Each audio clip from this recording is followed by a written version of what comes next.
샬롬 삼국지 3권 16번째 소신장구 오자라니요 여섯째 서량 태수 마등이었다. 공들께서 모두 폐하의 조서를 받들어 역적을 치고자 하시는데 이 비가 감히 어찌 개와 말의 수고로움을 마다하겠습니까? 의장까지 읽고 난 유비가 결연히 말했다. 그리고 흔연히 그 6사람의 이름 아래 좌장군 유비라 적어 넣었다. 밀조와 의장을 거두어 들인 동승이 다시 아쉬운 듯 말했다. 앞으로 셋만 더 끌어들일 수 있다면 모두 10명의 의사가 모인 셈이 되오. 그렇게만 되면 조조 그 역적을 도모할 수 있으련만. 때에 맞게 천천히 꾀해 나가시면 될 것입니다. 아무에게나 가볍게 일을 드러내 밖으로 말이 새게 해서는 아니 됩니다. 유비가 그렇게 동승의 조급을 달랬다. 이런 얘기 저런 궁리로 동승은 오경 무렵이 돼서야 돌아갔다. 그를 발에다 주고 돌아온 유비는 문득 생각했다. 이미 조조를 적으로 삼기로 작정했으니 아무래도 예민한 그에게는 어떤 느낌이 있을 것이다. 그때에 대비해 미리 손을 써야겠다. 그리고 그 방책으로 뒷뜰에 묶어있는 제마밭을 이용하기로 했다. 날이 밝기 무섭게 그 밭을 손수 일군 유비는 역시 손수 씨앗을 구해 넣고 물을 주었다. 아무런 야망도 없는 순박한 농부의 모습 그대로였다. 유비의 그 같은 돌변에 까닭을 알 리 없는 관우와 장비가 투덜거렸다. 형님께서는 천하 대사에 마음을 두지 않으시고 하잘것없는 농부들의 일을 배우시니 어찌된 일입니까? 너희가 알 바 아니다. 유비는 그렇게 대답할 뿐 까닭을 말하지 아니했다. 그러나 그 의연함 뒤에 숨겨진 어떤 깊은 뜻을 느꼈던지 관우와 장비 또한 다시는 그 일을 따지고 들지 않았다. 그러던 어느 날이었다. 관우와 장비는 어디 가고 유비만 허름한 농부 차림으로 뒤뜰에 채마밭에 물을 주고 있는데 허저와 장효가 수십 명을 이끌고 찾아와 말했다. 승상께서 부르십니다. 사군께서는 얼른 갈 채비를 하십시오. 그 돌연한 부름에 유비는 놀라움과 두려움에 사로잡혔다. 도둑이 제발 저린 격이었다. 그러나 내색 없이 물었다. 몹시 길한 일이오? 모릅니다. 그저 제게 가서 사군께서 오시도록 정하란 분부만 내리셨습니다. 허저가 묵뚝뚝히 대답했다. 혹시나 동승의 모의에 가담된 일이 달로 나지 않았는가 하는 불안도 있었지만 유비는 달리 구실이 없었다. 하는 수 없이 두 아우도 달리지 못한 채 조조가 기다리는 곳으로 갔다. 요사이 집에서 큰일을 하고 있다 들었소만. 조조가 웃는 얼굴로 유비를 맞으며 말했다. 큰일이라는 말에 유비는 가슴이 섬뜩했다. 절로 얼굴이 흑빛이 된 채 얼른 대꾸조차 못했다. 그러나 조조는 어찌 된 셈인지 여전히 다정하게 유비의 손을 잡고 자신의 뒷뜰로 갔다. 현덕, 농사를 배우는 일은 쉽지 않소. 어떠시오? 할만하오? 조조가 다시 그렇게 물은 뒤에야 유비는 문득 조조가 말한 큰일이 농사란 걸 깨달았다. 동승과 꾸미고 있는 일을 가리킨 것이 아니란 걸 알자 유비도 마음을 놓으며 대답했다. 별일이 없기에 소일거리로 하고 있을 뿐입니다. 농사를 배운다 할 수야 있겠습니까? 그리고 슬며시 보니 조조는 왠지 기분이 좋은 눈치였다. 아마도 몰래 사람을 놓아 유비의 동태를 살피다가 그가 흙을 주무르며 소일한다는 말을 듣고 속 깊이 가진 의심을 다소나마 푼 듯했다. 유비는 속으로 제마밭 가꾸기를 잘 시작했다는 생각이 들었다. 매와 가지를 보니 매실이 푸르게 잘 익었더구려. 문득 지난해 장수를 칠 때의 일을 생각하니 감회가 새로웠소. 그때 행군 중에 물이 모자라 장졸들이 모두 목이 말라 했는데 나는 한 가지 꾀를 썼더랬소. 채찍을 들어 앞을 가리키며 그곳에 매와 숲이 있다고 거짓으로 소리친 것이요. 그 말을 들은 군사들은 매실의 신맛을 생각하자 한결같이 입에 침이 돌고 그래서 잠시 갈증을 잊을 수 있었던 것이요. 이제 그 매실을 보니 어찌 느껴지는 게 없겠소. 마침 당근 술이 잘 익었기에 매실을 안주로 공과 함께 술잔을 나누고 싶었소. 그 때문에 허저를 보내 현덕을 정한 것이요. 조조가 드디어 유비를 부른 잠뜻을 밝혔다. 유비는 그제서야 완연히 마음을 가라앉힐 수 있었다. 불러준 정에 가볍게 감사한 다음 조조가 끄는 대로 작은 정자에 올랐다. 정자에는 이미 술상이 차려져 있었는데 조조가 말한 대로 쟁반 위에는 푸른 매실 삶은 것이 안주로 나와 있고 곁에는 잘 익은 술이 한독 담겨 있었다. 두 사람은 그 자리를 마주하고 앉아 술을 마시기 시작했다. 술이 반쯤 오를 무렵 갑자기 검은 구름이 짙게 덮이더니 비가 쏟아지기 시작했다. 비도 장대 같은 소나기였다. 용이다. 용이 등천을 한다. 검은 구름 사이로 기괴한 형상이라도 비쳤던 것인지 정자 아래서 두 사람의 술자리를 수종들고 있던 자들 가운데 하나가 문득 놀란 목소리로 소리쳤다.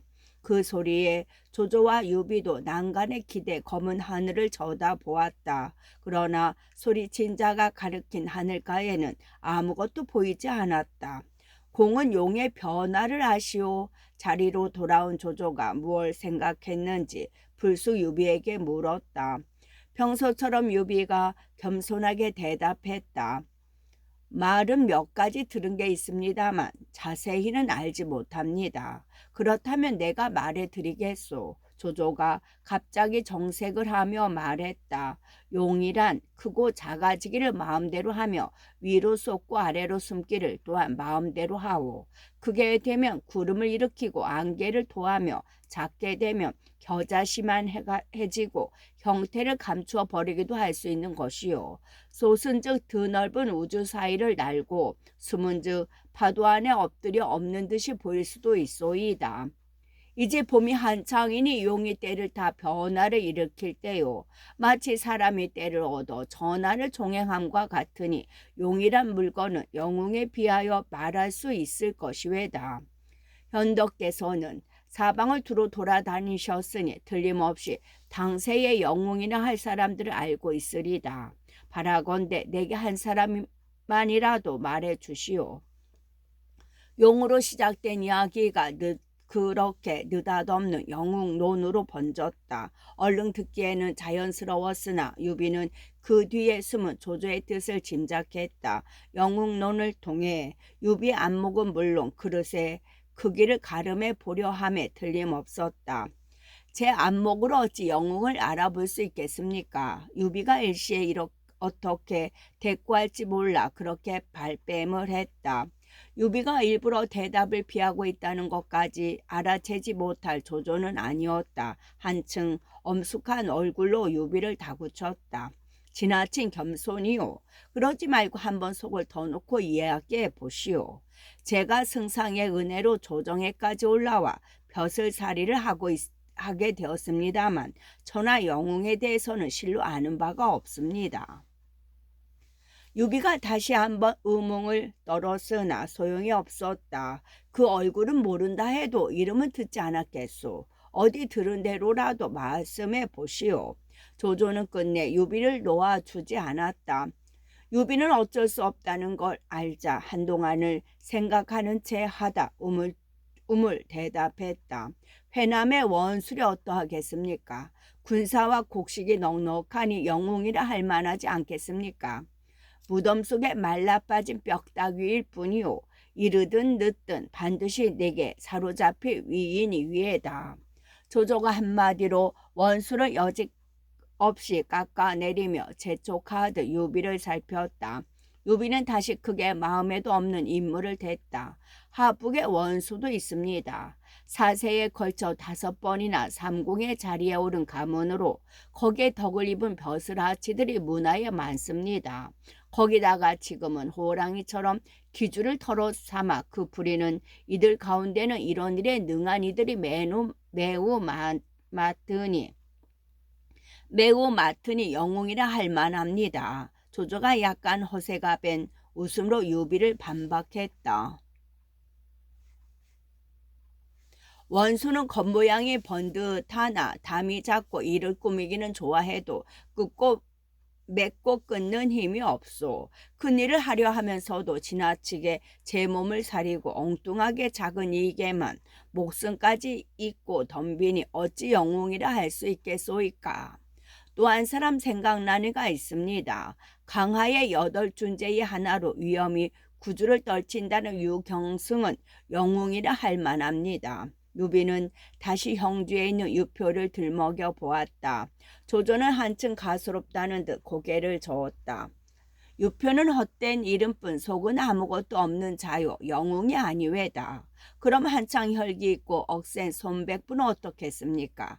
지금 강동을 다스리고 있으니 영웅이라 할 수 있을 것입니다. 손책은 그 아비의 이름을 물려받은 것뿐이니 영웅이라 할 수 없소. 익주의 육계옥은 어떠하겠습니까? 끝까지 놓아주지 않는 조조에게 까닭모를 불안까지 느끼며 유비는 익주의 유장까지 끌어댔다. 험한 산천의 의지에 겨우겨우 제 땅이나 지켜나가는 위인을 자신은 한 번도 영웅이라 여겨본 적이 없음에도 조조의 신문 같은 물음을 배겨내지 못해 주어 섬기고 있었다. 유장이 비록 종솔이라 하나 다만 집 지키는 개에 지나지 않소. 어찌 영웅이라 하겠소. 조조는 마찬가지로 그렇게 부인해놓고 또다시 유비를 뻔히 쳐다보았다. 유비는 한층 다급해지는 기분으로 생각나는 대로 이름을 대기 시작했다. 장수, 장로, 한수 등은 어떻게 생각하십니까? 그들은 말할 가치조차 없는 소인들이요. 그야말로 시시한 조물애기들이지. 조조가 손뼉을 치며 웃으며 그렇게 말했다. 그러나 두 눈만은 여전히 유비를 살피고 있었다.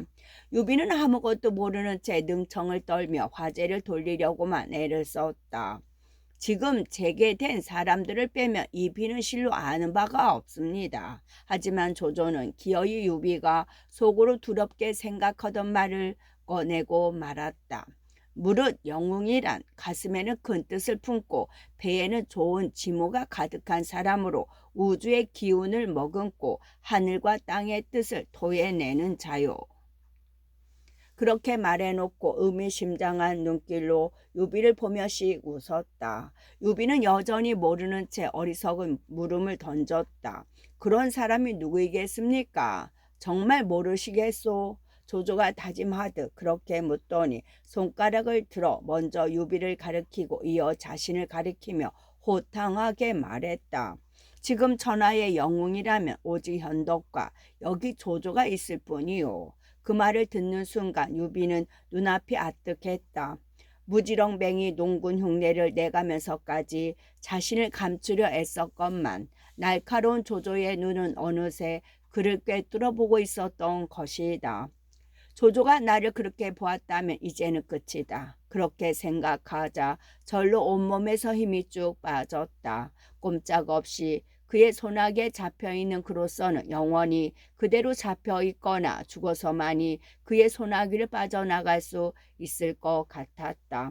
그 바람에 자신도 모르게 유비의 손에 쥐어져 있던 수저가 떨어져 닥자 아래로 흘렀다.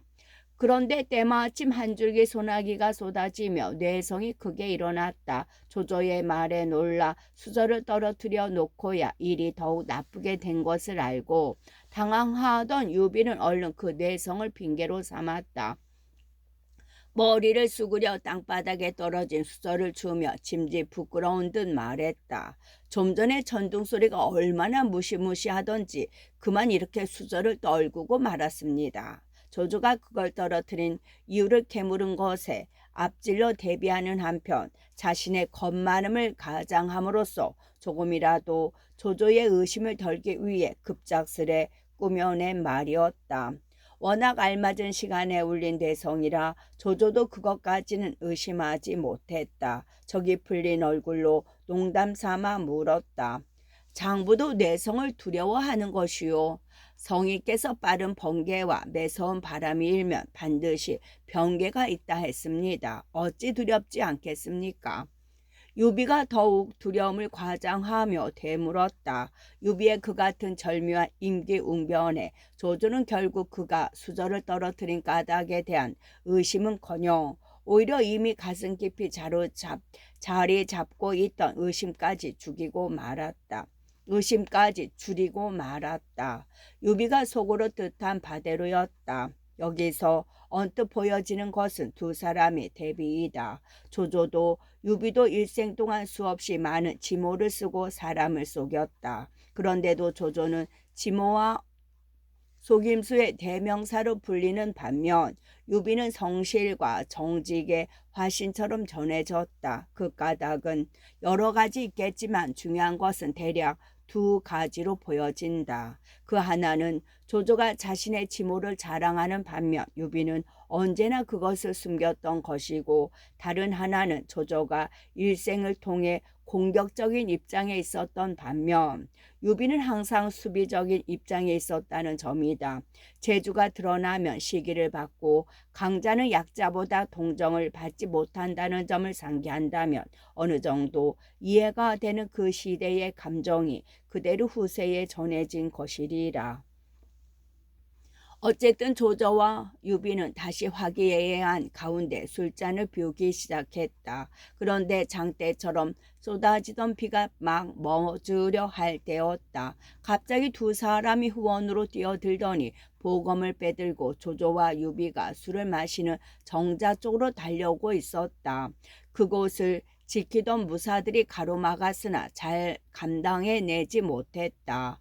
조조가 놀란 눈으로 살펴보니 다름 아닌 관우와 장비였다. 그날 두 사람은 성 밖으로 활쏘기를 나갔다가 그 얼마 전에야 유비가 거처하는 곳으로 돌아왔다.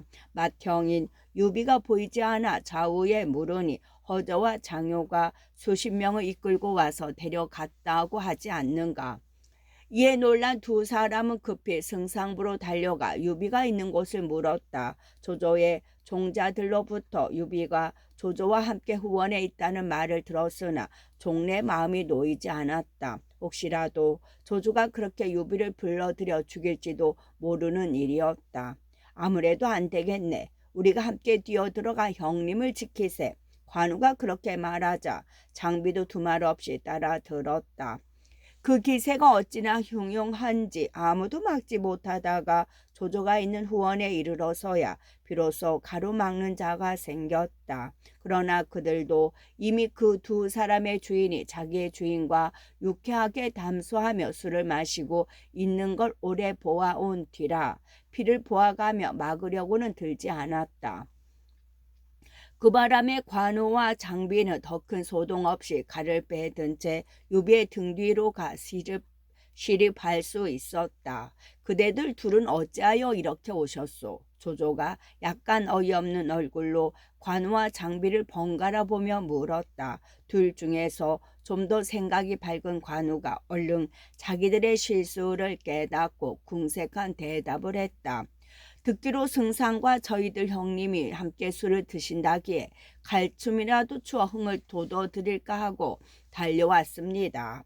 그들이 입으로 무슨 소리를 한다고 해도 속마음을 읽지 못할 조조가 아니었다. 그러나 노여움보다는 수백의 군사와 수십의 용장들이 몰려있는 자신의 부중으로 단둘이 뛰어든 그들의 의리와 중성이 더욱 조조를 감동시켰다.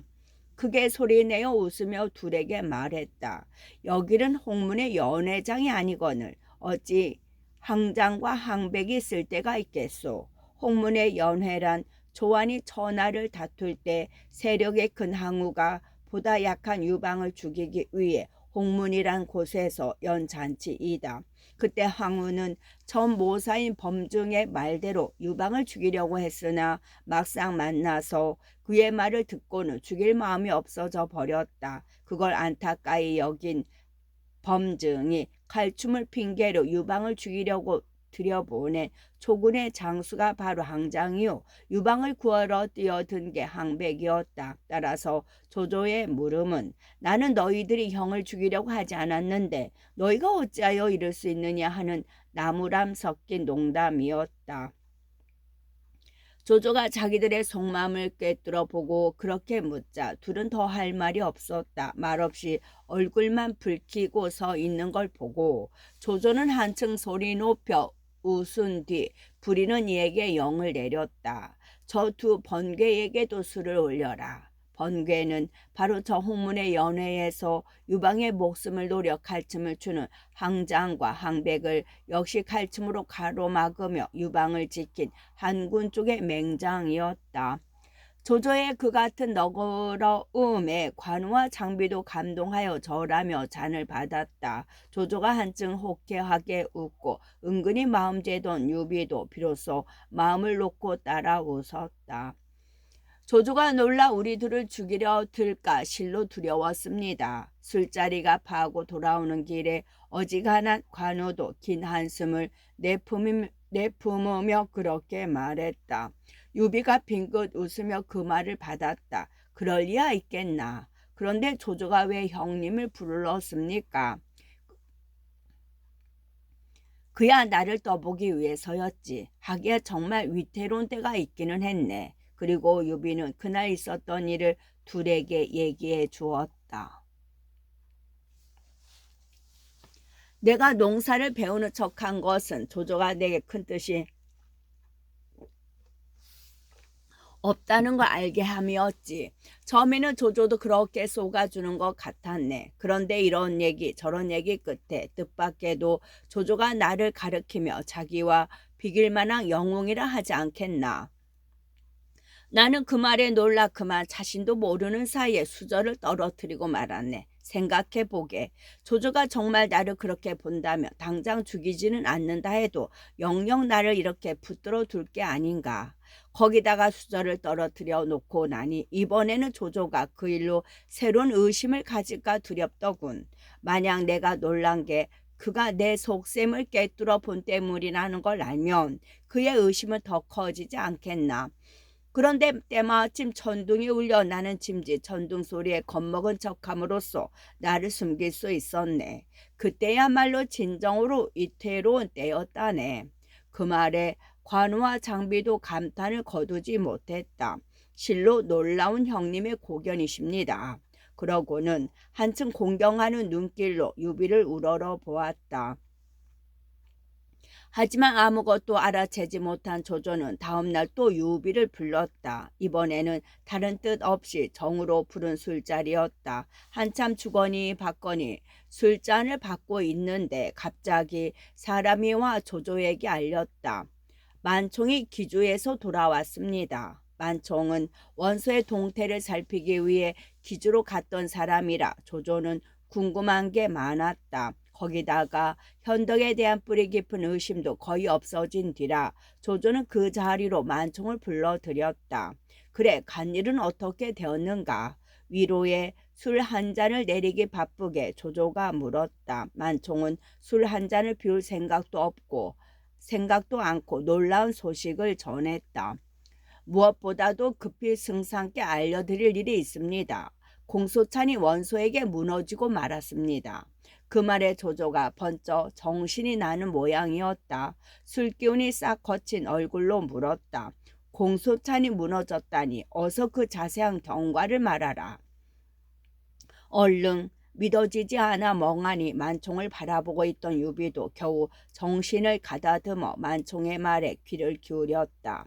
승상께서도 아시다시피 한때 공소찬은 원소보다 세력이 크면 컸지 작지는 않았습니다. 그런데 원소가 힘을 다해 세력을 키워가는 동안 공소찬은 자만에 빠져 지키는 데만 연연해 했습니다. 그러다 보니 싸움이 거듭될수록 점점 이롭지 못했는데 공소찬은 거기서 그치지 않고 더욱 어리석은 짓을 저질렀습니다. 다름이 아니라 과감히 나가 싸우는 대신 더욱 크고 든든한 성을 쌓아 안으로 움츠러드는 방도를 취한 것입니다. 공소차는 그 성 위에다 다시 높이가 10길이나 되는 누각을 세워 역경유라 하였는데 거기다가 곡식을 쌓아두고 군사 30만으로 성 안에서 지키기만 했습니다. 혹 그 성 외에 다른 성이 원수에게 포위당해 좌우에서 그곳을 구하고자 정을 해도 끝내 들어주지 않았습니다. 만약 한 곳을 구해주게 되면 뒤에 다른 곳에서 싸우는 자들도 그 구함만을 기다려 죽도록 싸우려 들지 않는다는 까닭에서였습니다. 그렇게 되니 원수의 군사들이 쳐들어올 때마다 공소차는 가만히 앉아 여러 성을 잃게 되었습니다. 저희 주인이 구해주지 않는다는 것을 알자 죽기로 싸우기는커녕 오히려 제대로 싸워보지도 않고 항복하기 때문이었습니다. 그렇다 해도 그토록 강성했던 공소찬이 그렇게 어이없이 망할 수야 있나. 조조가 만총의 말이 아직 끝나지 않았는데도 참지 못하고 물었다. 만총은 차근차근 그 뒤의 경과를 이야기해 나갔다. 물론 공소찬도 가만히 앉아서 망하기만을 기다린 것은 아닙니다. 마침내 세력이 외로워진 걸 알자 그도 여러 가지로 방도를 내보았습니다. 먼저 허도로 사람을 보내 승상께 구원을 청하는 글을 올렸으나 도중에 그 사자가 원수의 군사들에게 사로잡히는 바람에 뜻을 이루지 못했습니다. 다시 흑산적의 우두머린 장현에게 글을 보내 안팎에서 호응의 원수를 치려 했으나 그 또한 그를 지닌 사자가 원수의 군사들에게 사로잡힌 바 되어 오히려 거꾸로 적에게 이용만 당하고 말았습니다.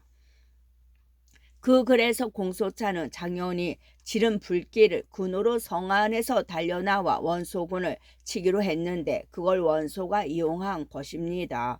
원소가 거짓으로 자기 진체에 지른 불을 장현의 구원군이 온 줄로 믿은 공소차니 스스로 대군을 이끌고 성을 나왔다가 군마만 대반이나 꺾여 버렸을 뿐입니다.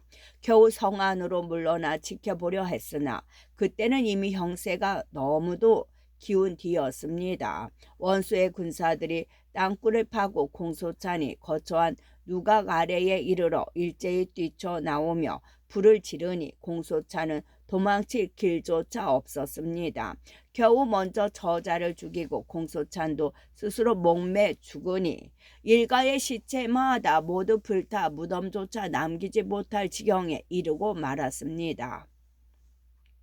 거기까지 듣자 유비는 쏟아지는 눈물을 억누를 길이 없었다. 한때는 동탁에게도 뒤지지 않았고 지금 영웅으로 이름을 내걸고 있는 제후들 가운데서는 가장 먼저 기업을 일으켰던 사람, 그리고 무엇보다도 의지가지 없는 고아로서 순전히 혼자이므로 북방의 효웅이라 불릴 만큼 큰 세력을 쌓였던 투지의 사나이에게는 너무도 어울리지 않는 비참한 제후였다. 하지만 그보다 더 슬피 유비를 울게 한 것은 그와의 오랜 세월이었다. 20여 년 전 노식의 초당에서 만난 이래 유비의 삶은 그와 깊은 관련을 맺어왔다.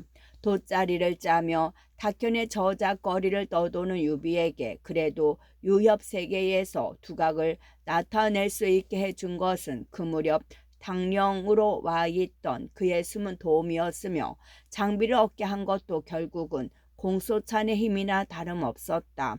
그뒤 겨우 수백의 잡병으로 세상에 나온 뒤에도 항시 저만큼 앞서가 있던 공소찬은 유비에게 힘이 되어 주었고 마지막에는 유비가 공소찬의 한팔이라고 알려질 만큼 가까운 사이가 되었다. 그에게는 자만과 안주의 기색이 보이고 자신을 그저 한 부장 정도로 취급하는 데 반발해 그의 그늘을 벗어나기는 했지만 공소찬은 실로 유비에게는 거의 갚을 길 없는 은혜의 빛을 준 사람이었다. 어쩌면 그때 내가 성급한 야망에 들떠 있었는지도 모른다. 혹은 자신이 몇 년만 그 곁에 남아 진심 어린 충고로 그를 말렸던들 공수찬이 그토록 참담하게 몰락하지는 않았을지도 모른다는 생각과 함께 유비는 문득 그런 후회와 한탄이 일기까지 했다. 하지만 조조는 달랐다. 한때는 같은 대의 아래 싸웠고 또 한때는 적으로 맞섰던 공수찬이란 거목의 쓰러짐에 대한 감상도 잠시 그는 곧 냉정한 현실로 돌아왔다. 그래, 그뒤 원소의 동때는 어떤가? 한동안의 침묵 끝에 조조가 그렇게 묻자 만총은 기다렸다는 듯 입을 열었다.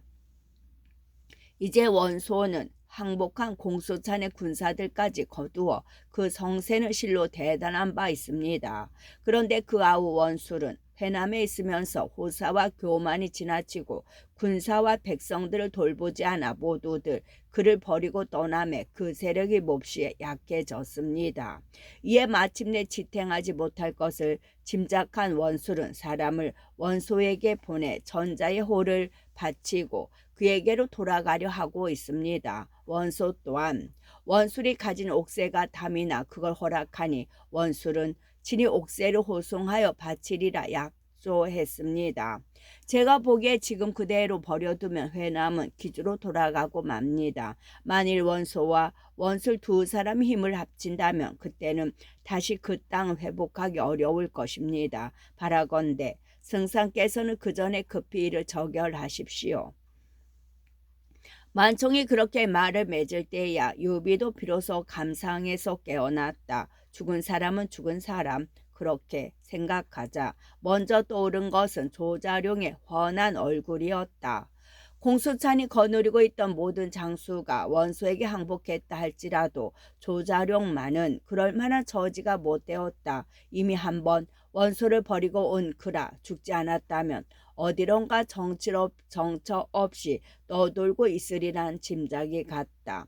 지난번 헤어질 때 눈물을 글썽이며 떠났던 그를 차라리 자신 곁에 잡아두는 편이 옳았다는 생각이 들며 유비는 다시 한번 때늦은 후회를 했다. 그렇지만 한번 생각이 현실로 돌아오자 더욱 다급한 것은 자신의 처지였다. 공수찬에게는 불행한 일이지만 이 같은 변화야말로 내게는 한 기회다. 이때를 틈타 조조로부터 몸을 빼내지 않는다면 언제 다시 때가 올지 알 수 없다. 그렇게 생각한 유비는 조용히 몸을 일으켜 조조에게 정했다. 만약 원술이 원소에게 투항하려 하면 반드시 서주를 지나게 될 것입니다. 정권대책에 한 갈래의 군사를 나눠주십시오. 도중에 기다리다 그 길을 끊고 들이치면 원수를 사로잡을 수 있습니다. 이미 유비에게서 제법 의심을 거둔 조조라 그 말을 별로 이상히 여기지 않았다. 오히려 유비가 자청하여 싸우러 가겠다는 게 기쁜지 빙긋이 웃으며 반승낙을 했다. 내일 천자께 말씀 올리고 되도록 빨리 군사를 일으키도록 하겠소. 그리고 다음날 현덕이 보는 데서 현재에게 그 일을 상주했다. 헌재가 마지못해 허락하자 조조는 유비에게 5만 군마를 내어주고 원술의 길을 끊게 했다. 유비에게 좀 꺼림칙한 게 있다면 장수 중에 조조의 사람인 주령과 노수를 끼워서 유비에게 딸려 보낸 정도였다. 출전의 명을 받은 유비가 헌제께 작별의 굴례를 올리니 헌제는 눈물로 유비를 보냈다. 곁에서 한 힘이 되어줄 유비가 떠나는 데 대한 아쉬움과 그동안의 정이 어우러진 눈물이었다. 생각보다 쉽게 도성을 빠져나갈 구실을 얻었으나 유비는 혹시라도 그 일이 조조의 모사들에게 알려져 방해를 받게 될까 두려웠다. 그날 밤으로 군사들을 점거하고 마피를 살핀 뒤 전자로부터 받은 장국인을 자고 출전의 길에 올랐다. 더 이상 서두를 수 없을 만큼 재촉과 재촉 속에 재빨리 이루어진 출전이었다. 동승은 심리 밖에 있는 정자까지 배웅을 나왔다. 현덕은 좌우에 사람이 없을 때를 기다려 동승에게 나직이 말했다. 국구께서는 조금만 더 참고 기다리십시오. 이번 길은 반드시 제 명에 보답하는 길이 될 것입니다. 서둘러 도성에서 몸을 빼는 유비가 서운하기도 했지만 동승은 도리가 없었다. 다만 좋은 말로 유비에게 당부할 뿐이었다. 공은 마땅히 그 일을 마음에 두시어 부디 폐하의 바람을 저버리지 마시오. 그리고 아쉬운 듯 유비와 작별했다. 형님, 이번 출정은 무엇 때문에 이렇게 서두르십니까? 동승이 돌아가자 다시 길을 재촉하는 유비에게 장비가 물었다. 진작부터 묻고 싶었으나 곁에 다른 사람이 있어 참아온 끝이었다. 유비가 비로소 속을 털어놓았다. 나는 세장에 갇힌 새요. 그물에 든 고기 같은 신세다. 지금 여기서 떠나는 것은 마치 고기가 대해로 돌아가고 새가 푸른 하늘로 치솟아 오르는 것과 같다. 세장과 그물의 얽매임은 받지 않으려는 것이다. 알겠느냐? 그 말을 듣자 장비는 물론 곁에 있는 관우까지 고개를 끄덕였다. 주령과 노수는 조조가 내게 딸려준 자들이니 각별히 눈여겨 살피고 얼른 이곳을 벗어나도록 하자. 유비는 그런 두 아우를 재촉해 더욱 행군을 빨리하게 했다. 이때 곽가와 정욱은 조조의 세력 아래 있는 곡식과 돈을 헤아려 보기 위해 조조 곁에 없었다. 그런데 돌아와 들으니 그 사이 조조가 유비를 서주로 보냈다고 하지 않는가. 둘은 그 소식을 듣고 급히 조조에게 달려가 물었다. 승상께서는 어찌하여 유비에게 군사를 주어 보내셨습니까? 원술이 원소에게로 가는 길을 끊기 위해서요. 조조가 아직도 별다른 의심 없이 그렇게 대답했다. 정욱이 답답한 듯 말했다. 지난날 유비는 예주모로 삼으실 때 저희들은 오히려 그를 죽이라고 정했으나 승상께서는 들어주지 않으셨습니다. 그랬지. 죄 없는 사람을 죽일 수 없었네. 거기다가 지금은 또 유비에게 군사까지 주어 보내셨으니 이는 곧 용을 풀어주어 바다에 들게 하고 호랑이를 놓아주어 산으로 돌아가게 한 것과 다름없습니다. 뒷날 다스리려 하신들 어떻게 다시 잡아들일 수 있겠습니까? 곽가도 옆에서 거들고 나섰다. 승상께서는 유비를 죽이시지 않으셨을 뿐만 아니라 어이없게도 군사까지 딸려 떠나게 하셨습니다. 옛사람이 이르기를 적을 놓아주는 데는 하루면 되지만 그 근심은 만세에 이어질 것이라 했습니다. 바라건대 승상께서는 깊이 살펴주십시오. 곽가까지 나서자 조조도 아차 싶었다. 아직 유비가 멀리는 가지 못했을 것임을 다행으로 여겨 허저를 불러 영을 내렸다. 그대는 먼저 장졸 500을 이끌고 달려가 유비를 뒤쫓거든 그에게 되돌아오라고 전하시오. 분부대로 하겠습니다. 허저는 그렇게 답하고 날랜 군사 500을 뽑아 질풍처럼 달려나갔다. 한편 유비는 재촉에 재촉을 거듭하고 있는데 갑자기 뒤에서 먼지가 일며 한때의 군마가 달려오고 있었다. 유비는 대강 그들이 누군지 짐작했다. 저것은 반드시 조조가 우리를 뒤쫓으려 보낸 군사들일 것이다. 영체를 세우고 만일에 대비케 하라. 유비가 굳은 얼굴로 관우와 장비에게 말했다.